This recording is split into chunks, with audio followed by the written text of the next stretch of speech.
Vállalatunk egy lemezelakítással foglalkozó magyarországi cég, a franciaországi Ruzsé Csoport magyarországi leányvállalata.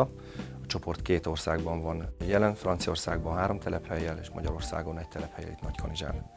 Cégünk egy középvállalkozás, 120 főt alkalmazunk, 2 műszakban dolgozunk, az idei cél árbevétel az 10,5 millió euró. Lemezalkatrészek gyártására vagyunk berendezkedve, ez kizárólag bérmunka, tehát a vevői dokumentáció specifikációja alapján készítjük el a termékeket. Egy évben kb. 4000 féle referenciát kell lekezelnünk és legyártanunk, ezeknek az éves mennyisége 1 darabtól egészen 20 000 darabig terjed.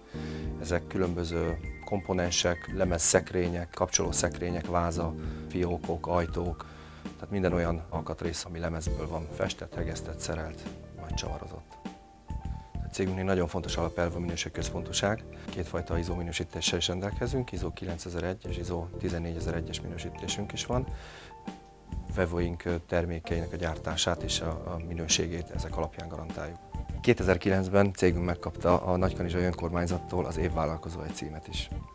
Ruzsé csoportán alapvető stratégia, hogy minden leányvállalat SAP rendszerrel működik, ezért tehát alapvető döntés volt, hogy 2003-ban, amikor indult a Ruzsé Magyarország Kft., akkor SAP rendszerrel fogunk indulni, természetesen egy olyan paraméterezéssel, ami a mi belső igényeinknek, valamint a magyarországi törvényi előírásoknak, üzletmenetnek megfelel. Ehhez a feladathoz kerestünk Magyarországon egy megbízható partnert. Nagyon fontos volt számunkra, hogy nagy szakmai tapasztalattal, hozzáértéssel, szaktudással és flexibilitással rendelkezzen. Így jött a képbe a Hostlogic, aki egy aranyfokozatú magyarországi SAP partner. A döntésnél nagyon fontos szerepet játszott, hogy a Hostlogic nem csak a rendszer bevezetését és paraméterezését vállalta, hanem egy hosszú távú konstrukcióban a rendszer üzemeltetését is egy hosting konstrukcióban. Ruzsé Magyarország Kft-nél az SAP modulok közül legfontosabbak bevezetésre kerültek, gondolok itt a cikktörzs karbantartásra, a gyártásra, a gyártás közbeni ütemezésre, raktározásra, logisztikára, beszerzésre, a controlling modulokra. Jövőbeni terveink között szerepel a 3 modulnak a bevezetése, hogy mindenféleképpen egy fontos alapköve volna a személyi teljesítmények a mérésére.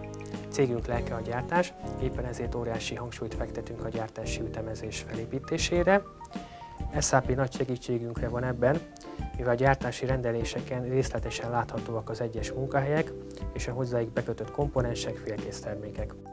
Mindezeken túl tételesen rögzítésre kerülnek a gépbeállítási time-ok és a visszajelentett felhasználó idők.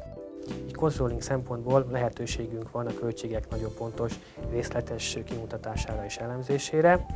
A jövőbeli árkalkuláció szempontjából ez nagyon fontos, hisz az archaikus adatok alapján tudjuk tervezni a jövőnket a vevői rendelések függvényében. A gyártás szempontjából a legfontosabb dokumentumot ugyancsak az SAP-ból nyomtatjuk ki. Ezen a bizonyos papíron látható a gyártási rendelés, maga a vevő, a megrendelt mennyiség, maga az anyag, amit le kell gyártanunk, valamint tételesen fel vannak sorolva az egyes munkahelyek, ahol az anyag mind gyártásra kerül.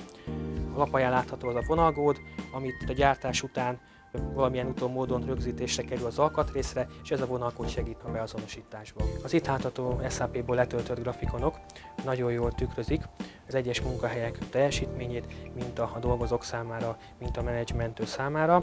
Különös hangsúlyt helyezünk a vevői megelégedettségre, illetve a napi selejtre. A cégemnél az SAP adminisztrátori posztot látom el. A kollégáknak, felhasználóknak bármilyen SAP-s kérdésem van, akkor hozzám fordulnak. Ezt próbálom így házon belül a saját tapasztalatok alapján megoldani. Hogyha további problémáim, illetve kérdéseim volnának rendszerek kapcsolatban, akkor nyugodtan tudok fordulni mind telefonon, mind pedig a webes bejelentésen a Hostlogichoz, ami a cégem számára az SAP konzulensi posztot látja el. Ruzsé Magyarország számára fontos volt, hogy egy olyan konzulens céget válasszunk, aki az SAP mint szoftverszolgáltatás mellett a hosting feladatot is magára vállalja. Gondolok itt a hosting szolgáltatásra, mind az adatok, SAP adatok karbantartása, az SAP szerverek karbantartására, és fontos volt számunkra, hogy mindezt a Hostlogic saját maga oldja ezt meg. Kezdetben féltünk attól, hogy mivel fizikailag távol vagyunk a Hostlogic irodaházától, ez a fizikai távolsága jelentkezni fog az SAP sebességben, és nagy örömünkre tapasztaltuk azt, hogy egyáltalán nem vettünk észre semmilyen lassulást, semmilyen szakadást, ugyanúgy tudunk nap mint nap dolgozni, mint hogyha az SAP szervereink a jelenleg is használt a saját adatbázisaink szervereink mellett lennének. A Vállalkozás vezetőjeként az SAP-ból napi szinten nyerek ki nagyon fontos információkat a gyár jelenlegi terheléséről, a vevői fizetésekről, a cashflow alakulásáról, tehát minden olyan fontos információ a birtokomba jut az SAP-n keresztül, ami a gyár napi irányításához elengedhetetlen. Mivel kb. 4000 féle cikket kell éves szinten kezelnünk, és előrejelzés nélkül megrendeléstől számítva 10 napra kell szállítanunk, ezért a legfőbb előnye a vállalkozásunknak az SAP használatában a programozás, valamint a gyártás ütemezés kihasználása. SAP nélkül nem tudnánk teljesíteni az elvárt határidőket. Nyugodt szívvel ajánlom az SAP-t, akár középvállalkozások számára is. Megfelelő paraméterezéssel egy nagyon komoly segítséget tud nyújtani egy bonyolult gyártási folyamat koordinálásában.